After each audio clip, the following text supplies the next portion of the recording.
আসসালামু আলাইকুম রহমতুল্লাহি ওয়া বারাকাতুহু।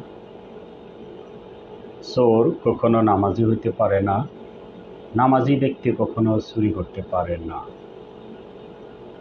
আমাদের বাংলাদেশে বড় বড় চাকরিজীবী, সরকারি চাকরিজীবী যারা আছে, তারা পীর আলিয়ার বেশ ধরে চুরি করতে আছে। আসলে তারা প্রকৃতপক্ষে কোনো নামাজি না, কোনো পীরের বংশধরও না, তারা হচ্ছে চোরের বংশধর।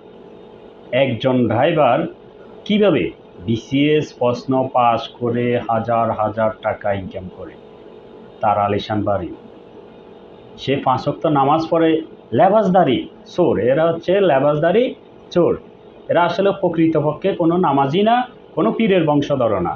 এরা চুরি করে, চোরের দায় এড়ানোর জন্যই তারা আসলে নামাজের বেশ ধরে, দাড়ি রাখে, না মসজিদে যায়, বড় বড় লেকচার দেয়, সমাজে বড় বড় অনুদান দেয়। আসলে তারা হচ্ছে চোরের বংশধর।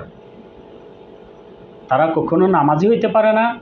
তারা চুরি এড়ানোর জন্যই নামাজের বেশ ধরে, নামাজি ব্যক্তিদেরকে অপমানি করার জন্যই তারা আসলে এই লেবাস ধরে। বড় বড় আলেমদেরকে তারা অপমানি করে, চুরি করে, পাঞ্জাবি পরে, দাড়ি রেখে, মাথায় টুপি দিয়ে আল্লাহওয়ালা সাজে, 5 ওয়াক্ত নামাজ পড়ে, হাতে তফসি থাকে। আসলে তারা হচ্ছে বড় চোর। তারা হচ্ছে চোরের পরিবার, চোরের বংশধর। মির্জাফর, তারা তারা মির্জাফর কখনো কি একজন মমিন হইতে পারে না।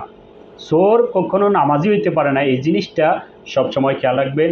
কাউকে চোর বলতে, গালি দিতে, একজন আলেমকে এই আলেম চোর, আলেম মির্জাফর, আসলে না।